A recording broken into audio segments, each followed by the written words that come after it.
Hello everyone, I'm Mick. And I'm Stephanie. Welcome to the Polyvlog. Today we're going to discuss a don't ask, don't tell policy inside of relationships. Fun. Yeah.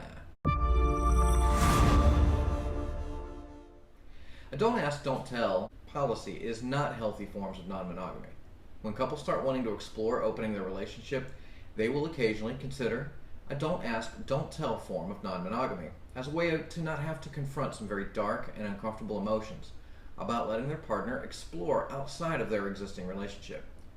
The problem is I've never heard of this policy succeeding because it squashes communication between the two partners.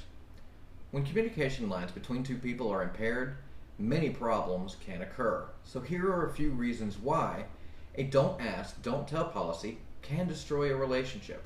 Imagination over knowledge can be terrifying, and enforcing a don't ask, don't tell policy can actually drive a wedge further between you and your partner in a relationship. You may think that not knowing any of the details will make dealing with the reality of your spouse dating easier, but often our fears and insecurities begin to play with our imagination about what their new relationship is going to look like. Will she be funnier than I am? Will she be sexier? Will she please him more than I do? These thoughts can drive you crazy, and in this instance, it is anything but out of sight and out of mind. Now you are keeping secrets, and therefore, whether you agree upon it or not, this is not ethical non-monogamy. Polyamory has many different ways to do it, but the core of having any form of healthy non-monogamy is to ensure that all communication is open and honest. Even if you are agreeing to being kept in the dark about your partner's other activities, this is not an honest and healthy form. It's actually a form of denial. Ignorance gives you no room to negotiate boundaries and accommodate changes for the future. Deception denies someone the ability to make an informed choice. Loss of loved ones, losing a job, getting pregnant, and medical issues are all sharp turns in life that can catch us off guard. If you and your partner are also toting along a secret relationship that neither of you discuss, then how can you ask the right questions to communicate the needs you have if you don't know what you're asking them to do? It also kills any real chance for the relationships that you have to flourish outside of the established pair because you don't get to communicate anything about it. Communication, and lots of it, is the way to keep healthy life in all of your relationships. If you keep one relationship in the dark, then you can never really build anything long term with that relationship because you can't have them out in the light where everyone knows what's going on.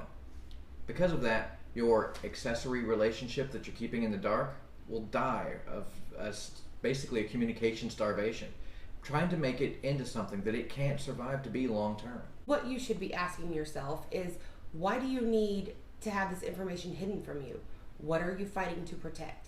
Is it your fragile emotional state, your pride? It's still going on whether you acknowledge it or not. The truth always has a way of surfacing, so you're going to find out what your lover's doing one way or another. Would you prefer to learn about it from a friend or family member who's trying to set you down and break it to you that your partner's cheating because they spotted them out on a date with someone else? Now that's a whole lot harder to explain when you have no idea what your partner's been doing. Or would you rather deal with whatever internal discomfort that you know that you're not the only person in your partner's life, address your insecurities, face your jealousy head on, and use this as an opportunity to grow instead of shrink inside of your life? Basically, don't ask, don't tell policies, terrible idea.